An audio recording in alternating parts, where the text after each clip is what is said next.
Nine ways to make people like you. Well, we human beings are social beings. That means we need to connect with people and live with people. Now, if you are living with people, you have to be a person who is liked by people. Only then are you living a human life because we are social beings. So, here we have this MILT Human Relations card number one, which gives us nine ways to make people like you. The first principle says, don't criticize, condemn, or complain. Well, you might be asking, how can it ever be possible to live without criticizing, condemning, or complaining? Let me ask you a question. If there is a person who is constantly criticizing, condemning, and complaining, would you ever like to be with that person?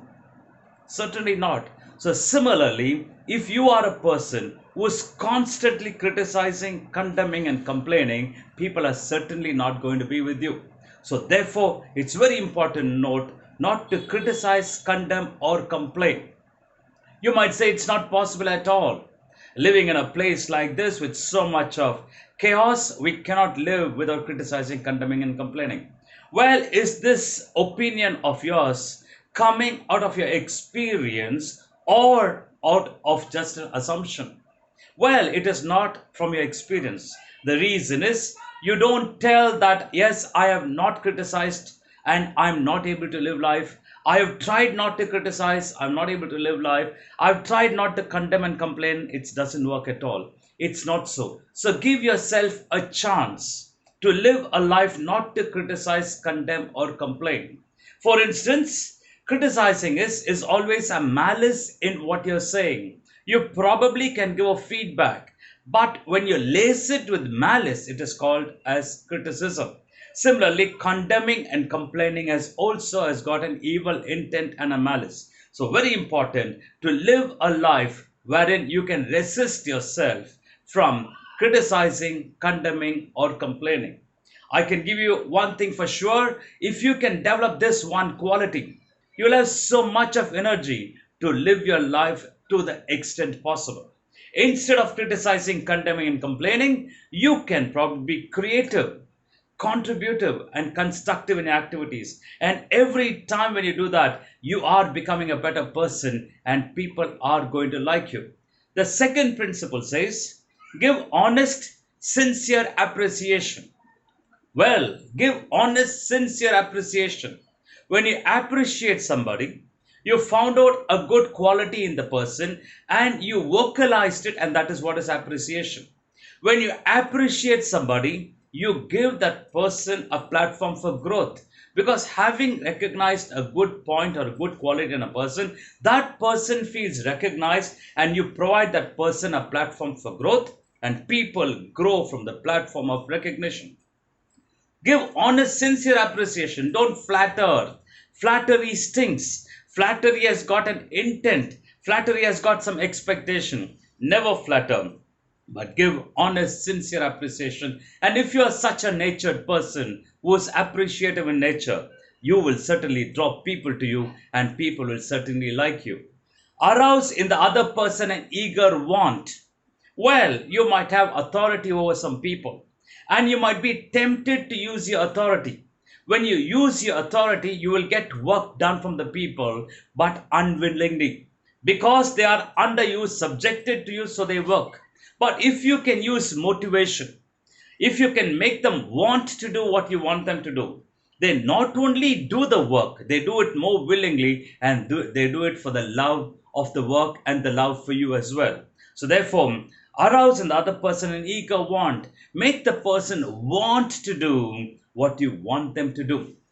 For example, if a father finds his son on the street corner smoking cigarette, and then he meets him on the dinner table and he tells him, man, I saw you smoking cigarette. The next time I see you smoking the cigarette, I will break your bones for you. Now, do you think this boy is going to quit smoking? No. He might probably change the street corner. So what is the best thing the father can do? Having seen the son smoke, he is pained. And then he meets him on the dinner table and tells him and asks about his development, his sporting activities that he's into, his overall activities that he's into. And then after getting to know all these things, then he tells him, son, I saw you smoking a cigarette. Now, this is not good for you. It's not healthy for you. It is taking away that vital energy which you can use for creative purposes. And now there is a possibility for that person to quit smoking because the father aroused in the other person an eager want. So it's very important as a person, if you want to make people like you, make people want to do what you want them to do. Let the heart be involved in wanting what you want them to do. Become genuinely interested in other people. Now, what does it mean? In this rapid world of urbanization and civilization, in this rapid world of technological advancement, we all are running. We all want to make fast buck and we never care for people.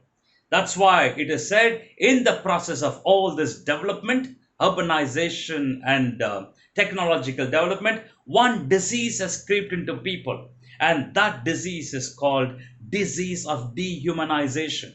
Now, what does dehumanization mean? Now, if you have a disease, you must have symptoms for it. Now, I'm going to give you some symptoms, give you some examples, and you see whether you have those in you. That means you have the symptom for it. Let's say you're working in an office for about 10 years, and your colleague has also been working for that many years, and then you find one day your colleague comes in late 1 hour to the office and he passes in front of you and you see your colleague coming in late and you ask him what happened. He says, my wife is not well. Oh, is it so? Okay. And then you started to do your work. This is a symptom of dehumanization. You never bothered to ask what happened. What is the problem? Does he need any help? Now, this is what is rehumanizing, because you are able to feel the pain another person feels is what is called as rehumanizing rather than being indifferent and dehumanizing ourselves. You go to a pump fuel station, and then the fuel station you get your vehicle filled with gas, and as you're getting the vehicle filled, you find the person who's filling that vehicle, his hand is badly plastered. And there you saw the plastering. He was trying to difficult to hold the gun. Somehow he filled the vehicle. You paid the money and you came back. This is a symptom. You never bothered to ask him what happened to his fingers.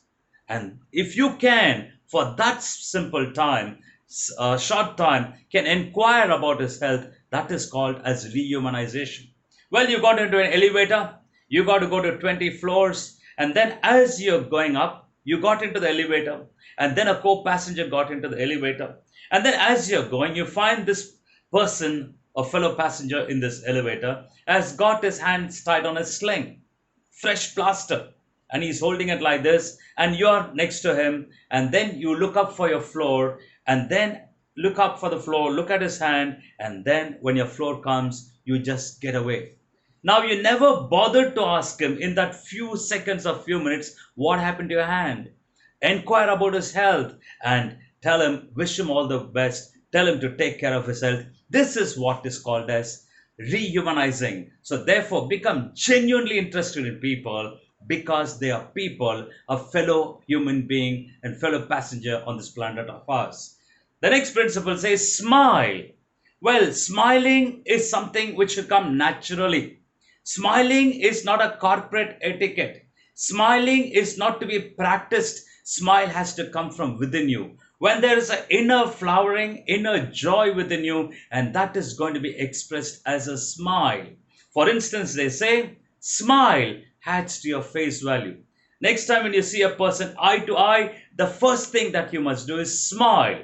When you smile, it communicates. It tells, I like you. I like to befriend you. I like to be in your company. So smile is the first communication we should exchange even before we utter anything or any statement thereafter. The next principle says, remember that a man's name is to him the sweetest and the most important sound in any language.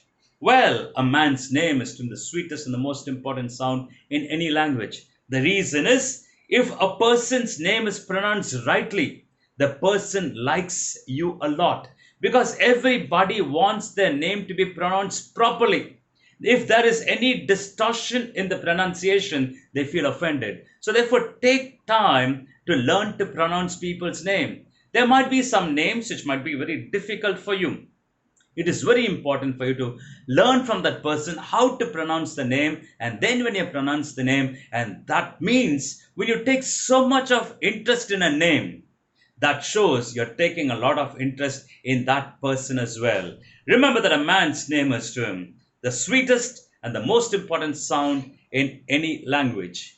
Be a good listener, encourage others to talk about themselves. Well, a very, very important quality of a human being to be humane, to be a good listener and encourage others to talk about themselves.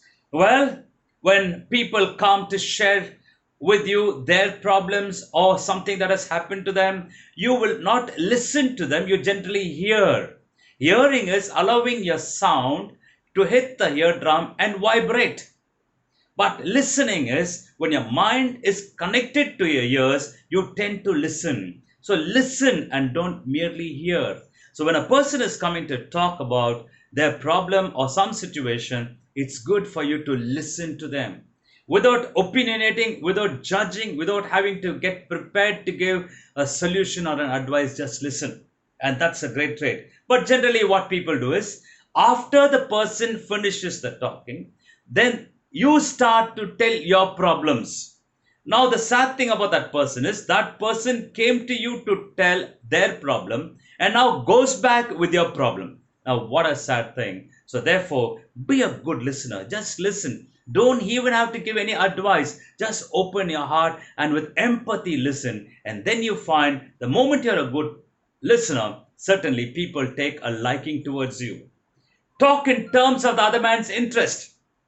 Having listened to the person, now it's your time to talk. When your time to talk, now don't talk about yourself. Don't talk about all that you have and all that you want to share. Having listened to that person, talk in terms of that person's interest. And then when you spend time listening to people and talking in terms of their interest rather than about yourself, then you will find people see a friend in you and they tend to like you to a great extent. The next principle says make the other person feel important and do it sincerely. Well, we are all human beings. Fundamentally, everyone is a human being. We might be different functionally. In status, we might be different, but in essence, we are human beings. But the problem with people is that they equate human dignity with the functional status. They call a person driver, gardener, chokidar, waiter. But remember, even that person who might be functionally low to you, but has got a dignity, has got a human value, you need to recognize that human aspect of the person and make the other person feel important and do it sincerely. Give the respect for the human that is in him, not equating that human quality to a functional status. And then when you do that, you are certainly making the person feel important, because everybody has got an invisible sign hanging on their neck which says, please make me feel important. So let's recognize that basic emotional need of people, basic social need of people, and let's make them feel important. So now you got these 9 ways to make people like you. If you can follow these 9 simple principles and if you can live by them, you are becoming a people's person. People love to be in your company. And when more and more people love to be in your company, you are living a life which is befitting human life. So very, very important. Develop traits and qualities where people can like you. And well and truly, you are living your human being with all its human qualities and traits. Thank you.